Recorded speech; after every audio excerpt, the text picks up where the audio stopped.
Periyar Maniammai Institute of Science and Technology, Tanjavur. Aerospace engineering with specialization in unmanned aerial vehicle. Welcome to IPS finance. இன்னைக்கு Sensex 582 புள்ளிகள் இறங்கி 76,913 முடிஞ்சிருக்கு. நிப்டி 180 புள்ளிகள் இறங்கி 23,997 முடிஞ்சிருக்கு. இன்னைக்கு சந்தையில ஏன் இந்த இறக்கம் அப்படிங்கறத நாகப்பன் சார் கிட்ட கேட்டு தெரிஞ்சுக்கலாம் வாங்க. வணக்கம் சார். இன்னைக்கு சந்தை இடையில ஏற்றத்தை சந்திச்சு திரும்பவும் இறக்கத்துல முடிஞ்சிருக்கு. இதுக்கு காரணம் என்னங்க சார்? இந்திய ரூபாய் மதிப்போட வீழ்ச்சியா இல்ல கச்சா எண்ணெய் விலை ஏற்றங்களா சார்? ரெண்டுமே காரணம்னு சொல்லலாமா. ஏன்னா ரூபாயினுடைய மதிப்பு 95 தாண்டி 95 ரூபாய் 33 பைசா அப்படிங்கிற ஒரு உச்சத்தை தொட்டது. கச்சா எண்ணெய் விலையுமே இன்னைக்கு கணிசமான ஏற்றத்துலதான் இன்றைய நம்ம வணிகம் துவங்குவதற்கு முன்பு இருந்த நிலைமை பாத்தீங்கன்னா அச்சமூட்டுவதாக இருந்தது. பிரெண்ட் $125 வரைக்கும் போனது. அதே மாதிரி குரூடு WTI பாத்தீங்கன்னா $110 தாண்டி அதற்கு மேலே வணிகம் ஆகி கொண்டிருந்தது. பட் அதற்கு பிறகு மதியத்திற்கு பிறகு மெல்ல மெல்ல கச்சா எண்ணெய் விலை இறங்க ஆரம்பிச்சிருச்சு. இப்போ 2.5% இறங்கி இருக்கு. இன்று அதிகாலை இருந்ததுல இருந்து பார்த்தா $104 கிட்ட வந்துருச்சு. பிரெண்டுமே $108 கிட்ட வந்திருக்கு. சோ இந்த ரெண்டு ரெக்கவரி காரணமாக தான் இன்னைக்கு சென்செக்ஸ் எடுத்துக்கிட்டு பாத்தீங்கன்னா இன்னைக்கு வணிகத்துக்கு இடையே தொட்ட லோ அப்படிங்கிறது பாத்தீங்கன்னா 76,300க்கு கீழே வந்துச்சு. 76,300க்கு கீழே வந்தது. இப்ப 76,913 முடிவடைஞ்சிருக்கு. அங்கிருந்து கிட்டத்தட்ட 600 புள்ளிகள் ஏற்றத்துலதான் முடிவடைஞ்சிருக்கு. அது மட்டுமல்ல, அதற்கு முன்பு பாத்தீங்கன்னா ஒரு 2:45 மணியை போல எல்லாம் பாத்தீங்கன்னா ஒரு 77,000 தாண்டி இருந்தது. 77,200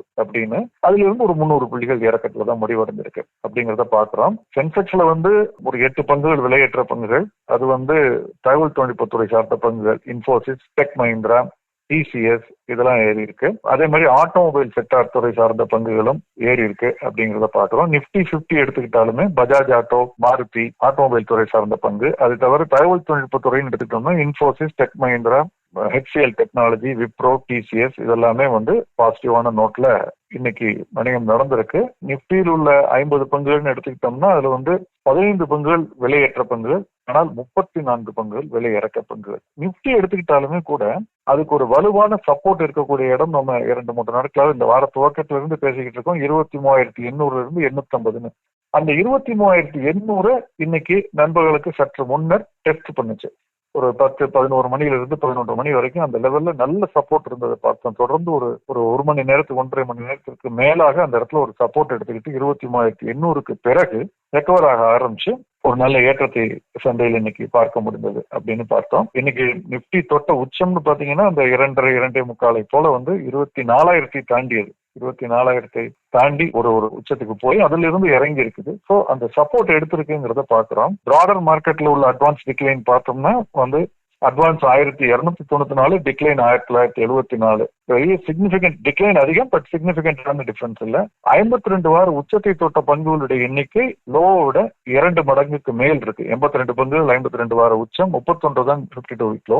Appar circuit and lower circuit சமமாக இருக்கு. 86 அப்படின்னு பாக்குறோம். செக்டார்ஸ் எடுத்துக்கிட்டோம்னா இன்ஃபேக்ட் செக்டாருக்கு மேல பிராடர் மார்க்கெட்னு பாத்தீங்கன்னா வீக்னஸ் தான். நிப்டி 100, 200, 500 அதே மாதிரி மிட் கேப், ஸ்மால் கேப் எல்லாமே. பட் எதுவுமே ஒரு சிக்னிபிகன்டான வீக்னஸ் இல்ல. நிப்டி நெக்ஸ்ட் 50 மட்டும் 1% மேல இறங்கி இருக்கு. பட் மத்த எதுவுமே 1% மேல இறங்கல. துறை வாரியாக பார்க்கும் பொழுது FMCG 1% மேல, மெட்டல் உலகத்துறைக்கான பங்கு 2% மேல இறங்கி இருக்கு. அது நேஷனல் அலுமினியம், நால்கோ, வேதாந்தா இந்த மாதிரி ஒரு பங்குகள் கணிசமான இறக்கத்தை சந்தித்தது.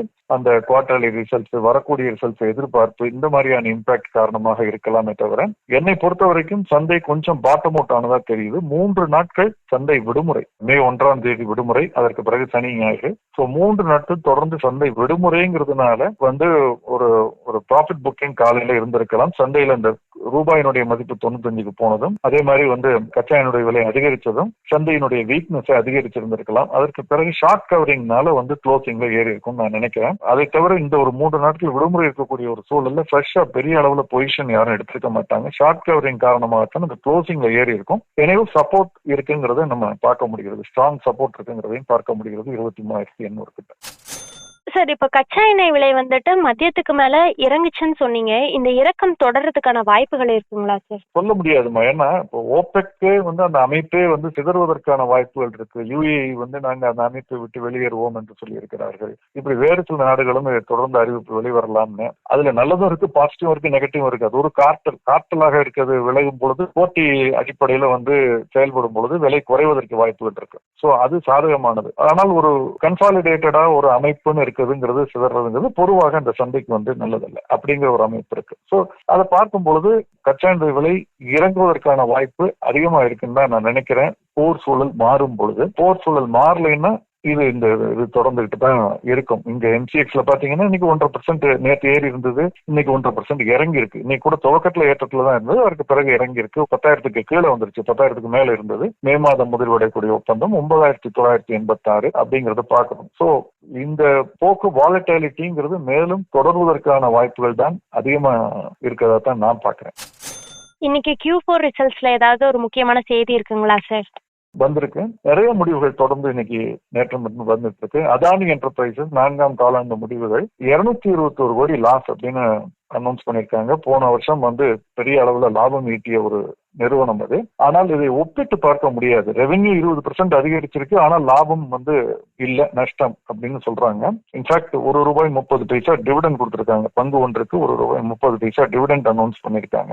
உண்மையில என்னன்னு பாத்தீங்கன்னா ஏன் ஒப்பிட முடியாது அப்படின்னு பாத்தீங்கன்னா, போன வருஷம் வந்து 3,845 கோடி ரூபாய் லாபம் இருந்தாலும் அதுல வந்து ஒன் டைம் எக்ஸப்ஷனல் ஐட்டம்ஸ்னு சொல்லுவோம், அது மாதிரி எதிர்பாராத ஒரு லாபம் வந்திருந்தது. அதன் காரணமாக அந்த லாபம் இருந்தது. அதோடு ஒப்பிட்டு பார்ப்பதும் தவறு. இரண்டாவது, இந்த காலாண்டு பார்க்கும் பொழுது இந்த நிறுவனம் செய்த புதிய விரிவாக்க பணிகள் காரணமாக வந்து அந்த புதிய அசெட்ஸ் அக்வயர் பண்ணதுல டெப்ரிசியேஷன் அதிகமா இருந்திருக்கும். இபிட்டா அதிகம், பட் டெப்ரிசியேஷன் வரும்பொழுது அது டெப்ரிசியேஷன் அதிகமா இருந்ததுனால அது வந்து நஷ்டமாக காட்டுகிறது. அதனாலதான் வந்து ஒப்பிட முடியாதுன்னு சொல்றேன். போன வருஷத்து லாபமும் அதீதமான லாபம், ஒரு முறை வரக்கூடிய லாபத்தின் காரணமாக அந்த லாபம் அதிகமா இருந்தது.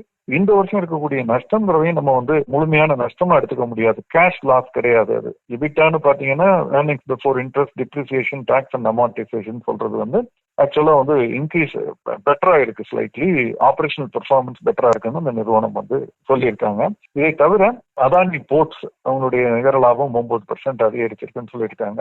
இந்துஸ்தான் லீவர் அவங்களுடைய லாபம் பாத்தீங்கன்னா 2,930 கோடி ரூபாய், இயர் ஆன் இயர் 17% வந்து அவர்களுடைய லாபம் அதிகரிச்சிருக்கு. பஜாஜ் பின்சர்வனுடைய 4ஆம் காலாண்டு முடிவுகள் வெளியாயிருக்கு, 5% லாபம் அதிகரிச்சிருக்கு. நால்கோனுடைய லாபம் 17% குறைஞ்சிருக்கு அப்படின்னு சொல்லியிருக்காங்க. அது அந்த பங்கினுடைய விலையில இன்னைக்கு நம்ம பார்த்தோம், கணிசமான இறக்கத்தை சந்தித்தது. ஈக்விட்டா ஸ்மால் ஃபைனான்ஸ் பேங்க் அவர்களுடைய முடிவுகள் வெளியாகிருக்கிறது. நெட் இன்ட்ரெஸ்ட் இன்கம் 18% இன்க்ரீஸ் ஆயிருக்கு. அதே சமயம் நெட் என்பிஏன்னு சொல்றது குறைஞ்சிருக்கு 20 பேசிஸ் பாயிண்ட் அப்படிங்கிறது. ஸோ ஜென்ரலி பாசிட்டிவான ஒரு ரிசல்ட்னு சொல்லலாம். இது தவிர மேலும் பல முடிவுகள் வந்துகிட்டு இருக்கு. நம்ம வர அதை பத்தி பேசலாமா? தங்கம் வெள்ளி விலையில ஏதாவது மாற்றங்கள் நடந்திருக்குங்களா சார்?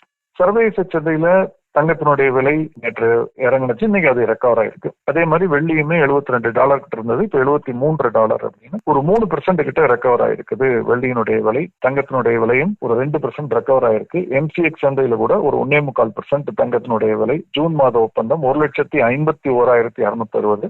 வெள்ளி ஜூலை மாத ஒப்பந்தம் 2,44,450, 2.5% மேல ஏறி இருக்கு. காப்பர் 1,287 ரூபாய், 1% ஏறி இருக்கு. ஜிங்கும் 1% ஏறி இருக்கு, 342. லெட் ஏறி இருக்கு. ஸோ கமாடிட்டிஸ் வந்து க்ரூடை தவிர எல்லாமே ஏறி இருக்கு. ப்ரெஷியஸ் மெட்டல்ஸும் ஏறி இருக்கு, பேஸ் மெட்டல்ஸும் ஏறி இருக்கு. க்ரூட் அண்ட் நேச்சுரல் கேஸ் இறங்கி இருக்குங்கிறத பாக்குறோம். அது வந்து காலையில ஏறி இருந்தது, அது மதியத்திற்கு பின்னர் இந்த இறக்கம்ங்கிறதையும் நம்ம பாக்குறோம். சரி, இந்த போருக்கு பிறகு இந்த மெட்டல் இல்ல இந்த கமாடிட்டி ஏறும், அதனால இப்ப இதை கவனிக்கலாம் அப்படின்னா உங்களோட அட்வைஸ் என்னவாங்க சார் இருக்கும்? நிச்சயமாக எனக்கு மெட்டல்ஸ்ல வந்து வாலட்டிலிட்டிங்கிறது க்ரூட் மாதிரி தொடரும் என்றாலும் காப்பர் ஓரளவு பாசிட்டிவான ட்ரெண்டை நோக்கி போவதற்கான வாய்ப்புகள் அதிகம் என்று பெரும்பாலாரால் சொல்லப்படுகிறது. பட் ஆனா இப்போ வாங்கலாமா விற்கலாமாங்கிற பையிங் செல்லிங் ரெக்கமெண்டேஷன் நம்ம கொடுக்க முடியாது. ஏன்னா 1,100, 150 இந்த ஆண்டு துவக்கத்துல இருந்தது. 2 ஆண்டு கடைசியில் 1,100 ரூபாய் கீழே இருந்தது. இப்போ 1,300 அருகாமையில் இருக்கு. 20% ஏறி இருக்கு ஆல்ரெடி. ஆனால் வரக்கூடிய நாட்கள் அதனுடைய விலை ஓரளவு பாசிட்டிவான ட்ரெண்ட்ல இருக்கும் அப்படின்னு எதிர்பார்க்கக்கூடிய ஒரு இருக்கு. அதனுடைய டிமாண்ட் சப்ளை காரணமாக அதை தாண்டி மற்றது எல்லாமே வந்து அன்றாட இதை பொறுத்து தான் மாறும். இந்திய ரூபாய் மதிப்பு வீழ்ச்சி அப்படின்னு முன்னாடியே நம்ம பேசியிருந்தோம் சார். அது எதனால அதை சரி பண்ண முடியுங்களா சார்? இல்ல, இந்த க்ரூட் எப்பெல்லாம் வந்து இன்க்ரீஸ் ஆகுதோ சப்ஸ்டான்சியலா, ஒரு பேனிக் செட் ஆகி டாலருக்கான தேவை அதிகரிக்கும், இறக்குமதிக்கான தேவை அதிகரிக்கும், அப்ப டாலருக்கான தேவை அதிகரிக்கிறது. ஸோ அதுதான் நடந்திருக்கு. ஏன்னா டாலர் இண்டெக்ஸ் பார்த்தா 98.35 இன்னைக்கு 0.5% மேல இறங்கி இருக்கு யூஎஸ் டாலர் இண்டெக்ஸ் பாத்தீங்கன்னா. ஆனால் குரூடினுடைய விலை பார்த்தா பிபிஐசியினுடைய விலை பாத்தீங்கன்னா இந்தியன் குரூட் பேஸ்கெட் $109 இருந்தது இந்த வார துவக்கத்துல. 110 கூட பார்த்தோம் நேற்றைய முன்தினம். இன்னைக்கு 116.52. இன்னைக்கு நேற்றைய விலை வந்து 116.52 இந்தியன் குரூட் பேஸ்கெட். ஏப்ரல் மாத சராசரிங்கிறது 114. இப்ப இன்னைக்கு ஏறி இருக்கிறதுனுடைய அதீத விலை ஏற்றத்தையும் ஆவரேஜ் பண்ணி நாளைக்கு பார்க்கும் பொழுது இது ஒருவேளை 117-18 கூட போகலாம். லக்கேலி இப்ப மதியத்திற்கு பிறகு கச்சாயினுடைய விலை இறங்கி இருக்கு. அதனால எப்படின்னு சொல்ல தெரியல. பட் இதனுடைய தாக்கம் ரூபாயில் இருக்கும். அதனாலதான் இன்னைக்கு ரூபாய் வந்து தேசிய பங்குச் சந்தையினுடைய முன்பேறு வணிகத்துல மே மாதம் முதிர்வடையக்கூடிய ஒப்பந்தம் 10 பைசா தான் அதிகரிச்சிருக்கு இப்ப பாத்தீங்கன்னா. ஆனா $95 தாண்டி இருக்கு. $95.11. ஸ்பாட்ல வந்து 95.33 வரைக்கும் டிமாண்ட்ல போனுச்சு. பிரிட்டிஷ் பவுண்ட் அது பாத்தீங்கன்னா அதிகரிச்சிருக்கு 37 பைசா அதிகரிச்சு 128.79 129 நோக்கி போய்கிட்டு இருக்கு. 125-26 இருந்தது. அதே மாதிரி யூரோ 23 பைசா அதிகரிச்சிருக்கு 111.60. இதெல்லாம் 109 110க்கு கீழே இருந்தது. இப்போ 111.60. இதெல்லாம் இந்த ஒரு 10-15 நாட்களுக்குள் இதெல்லாம் கடந்த ஒரு வாரம் 10 நாட்களுக்குள் நடந்திருக்கக்கூடிய ஒரு மூவ்மெண்ட் அப்படிங்கறத பாக்குறோம். ஜாப்பனீஸ் யென் $1.25 அதிகரிச்சிருக்கு 61 ரூபாய் நோக்கி நகர்ந்து கொண்டிருக்கிறது. இன்னைக்கு மே மாத ஒப்பந்தம் $60.97 வணிகம் நடந்துகிட்டு இருக்கு. சோ ஒட்டுமொத்தமாக 4 முக்கியமான கரன்சியுமே அப்ரிஷியேட் ஆயிருக்குங்கிறத பார்க்கும் பொழுது, at the same time US dollar index வந்து வீக்கன் ஆயிருக்குங்கிறத பார்க்கும் பொழுது, அப்ப டாலர் இங்க வந்து அப்ரிஷியேட் ஆகல, என் அப்ரிஷியேட் ஆகல, பிரிட்டிஷ் பவுண்ட் அப்ரிஷியேட் ஆகல, ரூபாய் வீக்கன் ஆயிருக்கு அப்படிங்கறத பார்க்கிறோம். இது நம் நாட்டுக்கு மட்டுமல்ல, இந்தோனேஷியா பல ஆசிய நாடுகள் மற்ற நாடுகள்லயுமே கூட வந்து அவர்களுடைய லோக்கல் கரன்சி டிப்ரிஷியேட் ஆக ஆரம்பிச்சிருக்குங்கிறத பார்க்க முடிகிறது. மெயினா இந்த கச்சா எண்ணெயினுடைய ஒரு தாக்கத்தை அங்க நமக்கு தெரிகிறது. அது சரியாகிற வரைக்கும் இது இந்த வீக்கனிங்கிறது தொடர்ந்துட்டு தான் இருக்கும். இன்னைக்கு நிறைய விஷயங்களை பத்தி தெளிவா விரிவா பேசியிருக்கீங்க சார். அடுத்த ஷோல சந்திப்போம் சார். Thank you sir. நிச்சயமா நாளைக்கு விடுமுறை, அதனால நம்ம கேள்வி பதில்கள் நிகழ்ச்சியில் அல்லது திங்கள் என்று சந்திப்போம்.